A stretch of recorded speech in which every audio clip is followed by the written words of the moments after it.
Let's get started by reviewing a user's role settings. Be sure you're logged in as a user with administrative privilege so that you have access. Expand the user menu, click Admin, then click User Management in the Users area. In Sugar, roles are used to control the user's ability to interact with records within each module. While a user's team or teams determine which records they can interact with, their roles determine how they interact. Let's review Michael's role information by selecting him in the user list and then clicking the Access tab. Now that we've seen Michael's information, let's create a new role. Expand the user menu, click Admin, but this time click on Role Management to access the Roles module. Hover over the Roles module and then click Create Role. Typically, you create a role for a group of users who share similar needs and responsibilities within your organization.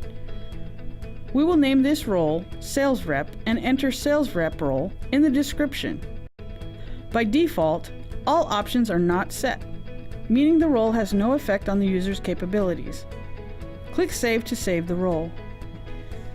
You can double-click the cell in the role matrix to change the desired setting.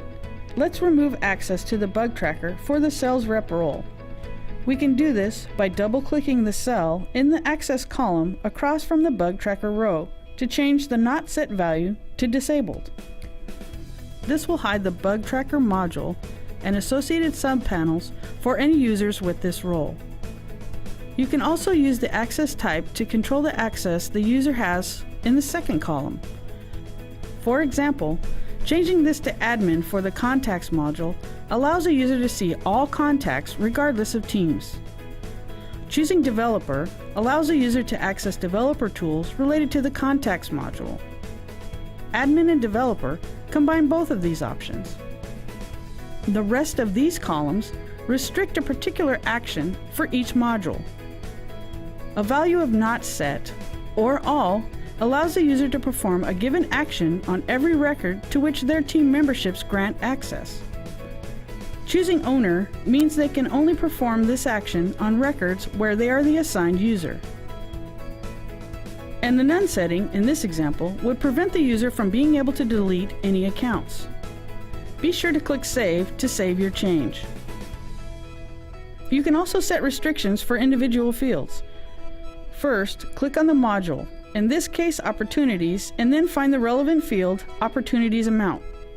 These first two options will not restrict the user, while the remaining choices offer different levels of restriction.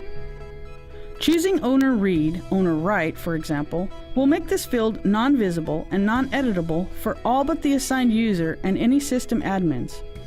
We will use that setting, then click Save. You can also delete a role or duplicate it to create a role with similar controls. Now let's assign a role to a few users by selecting them in the User subpanel. Click Michael's and Jacob's checkboxes, then click the Select button. Let's say Michael is going on vacation and Jacob is going to fill in while he's out. Click Jacob Miller in the User subpanel, then click the Access tab. Scroll down to the Roles subpanel, then click Select. Then click on the Sales Administrator role, then click the Select button. You can see a user's resulting capabilities on the Access tab of their user profile. Any changes you make will take effect the next time the user logs into Sugar. With Sugar roles, you get simple yet extensive control over your user's capabilities and fine-tuned protection for your business's data.